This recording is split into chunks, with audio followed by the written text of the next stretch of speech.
इसके अंदर में अगर कोई गलत दवाई दी जाएगी, कोई किसको डैमेज होगा, स्पूरियस निकलेगा, सब आरोपी नंबर 1 रिटेलर, और फिर रिटेलर का बिल लेके होलसेलर, और फिर हमको ढूंढना है कि कल्प्रिट कौन है। अगर हमने नहीं ढूंढा तो हम लोग आएंगे। तो सेफ्टी सिक्योरिटी। अगर आज आपको दवा खरीदनी है तो घर से निकलने से पहले ये खबर जरूर देख लीजिए। देश भर में आज मेडिकल स्टोरों की बड़ी हड़ताल है। All India Organisation of Chemists and Druggists यानी AIOCD ने देशव्यापी बंद का ऐलान किया है। दावा किया जा रहा है कि देश भर में 12 लाख से ज़्यादा मेडिकल स्टोर बंद रह सकते हैं। कहीं मरीज परेशान हैं, कहीं अस्पतालों के बाहर लंबी लाइनें लगने का डर है, तो कहीं सवाल उठ रहा है कि आखिर दवा कारोबार में ऐसा कौन सा संकट आ गया जिसने लाखों केमिस्टों को सड़क पर उतरने के लिए मजबूर कर दिया। इस हड़ताल के पीछे सबसे बड़ा मुद्दा है ऑनलाइन दवा बिक्री यानी ई-फार्मेसी। ऑफलाइन मेडिकल स्टोर चलाने वाले केमिस्टों का आरोप है कि ई-फार्मेसी कंपनियां भारी डिस्काउंट देकर बाजार बिगाड़ रही हैं, नियमों की अनदेखी हो रही है और कई बार बिना सही जांच के संवेदनशील दवाइयां भी ऑनलाइन बेची जा रही हैं। दूसरी तरफ ई-फार्मेसी कंपनियों का दावा है कि वे लोगों तक सस्ती और आसान स्वास्थ्य सेवाएं पहुंचा रही हैं। तो आखिर ये लड़ाई सिर्फ कारोबार की है या फिर मरीजों की सुरक्षा और दवा व्यवस्था का बड़ा सवाल भी इसमें छिपा है।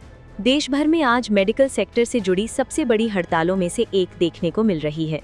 All India Organisation of Chemists and Druggists यानी AIOCD ने ई-फार्मेसी के खिलाफ राष्ट्रव्यापी बंद बुलाया है। संगठन का दावा है कि इस विरोध प्रदर्शन में देश भर के करीब 12,50,000 मेडिकल स्टोर शामिल हो सकते हैं। सिर्फ बिहार में ही लगभग 40,000 दवा दुकानें बंद रहने का दावा किया गया है। AIOCD का कहना है कि ऑनलाइन दवाइयों की बिक्री तेजी से बढ़ रही है, लेकिन इस सेक्टर को नियंत्रित करने के लिए पर्याप्त नियम और निगरानी मौजूद नहीं है। संगठन के मुताबिक ई-फार्मेसी प्लेटफॉर्म भारी डिस्काउंट देकर छोटे मेडिकल स्टोरों के कारोबार को नुकसान पहुंचा रहे हैं। इसके अलावा बिना उचित जांच के दवाइयों की ऑनलाइन डिलीवरी मरीजों की सुरक्षा के लिए भी खतरा बन सकती है। केमिस्ट संगठनों का कहना है कि ऑफलाइन मेडिकल स्टोर बेहद सख्त नियमों के तहत काम करते हैं। एंटीबायोटिक्स, नशीली दवाइयाँ, गर्भपात किट और कई नियंत्रित दवाइयों का पूरा रिकॉर्ड रखना पड़ता है। प्रिस्क्रिप्शन की जांच की जाती है, ड्रग इंस्पेक्टर की निगरानी होती है और लाइसेंस संबंधी नियमों का पालन करना अनिवार्य होता है। लेकिन केमिस्ट संगठनों का आरोप है कि डिजिटल प्लेटफॉर्म पर कई बार फर्जी प्रिस्क्रिप्शन के जरिए भी दवाइयां खरीदी जा सकती हैं, जिससे दवाओं के गलत इस्तेमाल और स्वास्थ्य संकट का खतरा बढ़ सकता है। AIOCD के प्रतिनिधियों ने हाल ही में राष्ट्रीय दवा नियामक अधिकारियों से मुलाकात कर अपनी चिंताएं सामने रखीं। क्या मांगे हैं, किस वजह से आप ये सब? देखिए, ये हमारी जो संगठन है, कि देश के जितने भी दवा व्यापारी है, खुदरा व्यापारी या थोक व्यापारी, इनकी ये संगठन है जो 25-50 साल पुरानी।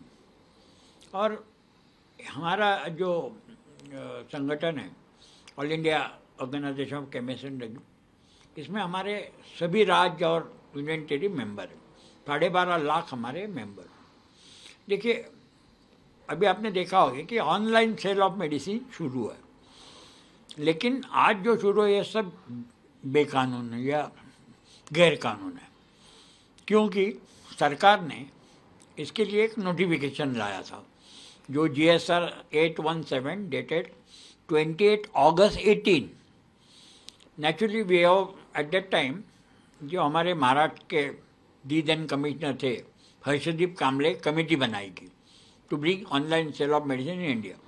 शुरुआत में ये कमेटी के सामने भी हमने कहा कि ये ऑनलाइन सेल ऑफ मेडिसिन, अगर हम पूरी वर्ल्ड की बात करते हैं तो ये फ़ायदे की नहीं है, ये माफिया के हाथ में जाती है। दूसरी बात हमने कही है कि उसके लिए आपको कुछ इंफ्रास्ट्रक्चर, IT इंफ्रास्ट्रक्चर तैयार करना पड़ेगा। कि जनरली क्या होता है, अपने यहाँ मरीज डॉक्टर के पास जाता है, डॉक्टर उसको डायग्नोस करता है और बाद में वो पर्चा देता है, फिर under the supervision of pharmacist हम दवाई देते हैं, डोज की बताते, प्रिजर्वेशन बताते हैं, ये डोज कैसा लेना ये बताते। और ये बहुत आवश्यक है as far as physiology of human being is concern. इन्होंने ये नोटिफिकेशन लाई। उसके बाद में जुलाई 19 में the principal secretary health and family welfare government of India PC Sudan ji ने हमें जुलाई 19 में बुलाया बहुत सारे स्टेक होल्डर थे, जिसमें ऑनलाइन प्लेयर भी थे। हमने मैडम को इतना कहा कि भाई आज अपने देश में कुछ ऐसी दवाइयाँ हैं जो पर्टिकुलर डॉक्टर ही हैविंग क्वालिफिकेशन लिख सकता है, और वो डॉक्टर कौन है? डॉक्टर आर पाटिल महाराष्ट्र में 10,000 है। हमें क्या मालूम वो कौन है या उसकी क्वालिफिकेशन क्या? We must know doctor, we must know his qualification, and then prescription given by him must be certified, then only I can give medicine. क्योंकि मालूम है 2018 में ही मेरे ख्याल से the then health minister of India Mrs Sushma Swaraj, इन्होंने एक बिल लाया है जिसके अंदर में अगर कोई गलत दवाई दी जाएगी, कोई किसको डैमेज होगा, स्पूरियस निकलेगा सब, तो आरोपी नंबर 1 रिटेलर, और फिर रिटेलर का बिल लेके होलसेलर, और फिर हमको ढूंढना है कि कल्प्रिट कौन। अगर हमने नहीं ढूंढा तो हम लोग अंदर, तो सेफ्टी सिक्योरिटी। संगठन का कहना है कि सरकार को ऑनलाइन दवा बिक्री के लिए सख्त रेगुलेटरी फ्रेमवर्क बनाना चाहिए। हालांकि इस हड़ताल के बीच एक राहत की खबर भी सामने आई है। देश भर में सभी मेडिकल स्टोर बंद नहीं रहेंगे। अस्पतालों के मेडिकल स्टोर, जन औषधि केंद्र, अमृत फार्मेसी और बड़ी फार्मेसी चेन सामान्य रूप से खुली रहेंगी। इसके अलावा कई राज्यों के रिटेल फार्मेसी एसोसिएशनों ने बंद में शामिल होने से इनकार कर दिया है।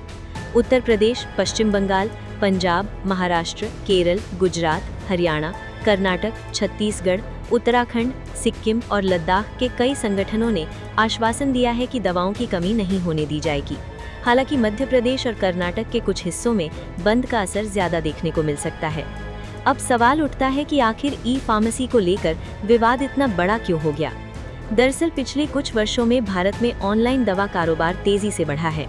मोबाइल ऐप और डिजिटल प्लेटफॉर्म के जरिए लोग घर बैठे दवाइयां ऑर्डर कर रहे हैं। कोविड महामारी के दौरान ई फार्मेसी का इस्तेमाल और तेजी से बढ़ा। इससे मरीजों को सुविधा मिली, लेकिन पारंपरिक मेडिकल स्टोरों को प्रतिस्पर्धा का सामना करना पड़ा। ई फार्मेसी कंपनियां अक्सर भारी छूट देती हैं। कई बार दवाओं पर 20 से 40% तक डिस्काउंट मिल जाता है।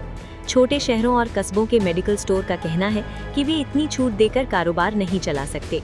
यानी ये लड़ाई सिर्फ नियमों की नहीं, बल्कि अस्तित्व की लड़ाई भी बन चुकी है। विशेषज्ञों का मानना है कि भारत में ई फार्मेसी सेक्टर को पूरी तरह बंद करना संभव नहीं है, क्योंकि डिजिटल हेल्थ केयर भविष्य का बड़ा हिस्सा बनने जा रहा है। लेकिन साथ ही ये भी जरूरी है कि मरीजों की सुरक्षा से कोई समझौता न हो। ऑनलाइन दवा बिक्री के लिए मजबूत नियम, असली प्रिस्क्रिप्शन की जांच, डेटा सुरक्षा और नकली दवाओं पर नियंत्रण बेहद जरूरी माना जा रहा है। स्वास्थ्य विशेषज्ञ ये भी कहते हैं कि बिना डॉक्टर की सलाह के एंटीबायोटिक्स और संवेदनशील दवाइयों की आसान उपलब्धता भविष्य में गंभीर स्वास्थ्य संकट पैदा कर सकती है। यही वजह है कि सरकार पर अब दबाव बढ़ता जा रहा है कि वो ई फार्मेसी को लेकर स्पष्ट नीति बनाए। फिलहाल आज की हड़ताल ने एक बात साफ कर दी है, भारत में दवा कारोबार एक बड़े बदलाव के दौर से गुजर रहा है। एक तरफ डिजिटल हेल्थ सर्विसेज का विस्तार है, तो दूसरी तरफ पारंपरिक मेडिकल स्टोरों की चिंता। और इस टकराव के बीच सबसे बड़ा सवाल वही है, क्या मरीजों को सस्ती और आसान दवाइयां मिलेंगी, या फिर नियमों और कारोबार की लड़ाई में आम आदमी एक बार फिर परेशान होगा? इस खबर में इतना ही। अपडेट्स के लिए देखते रहिए वन इंडिया हिंदी।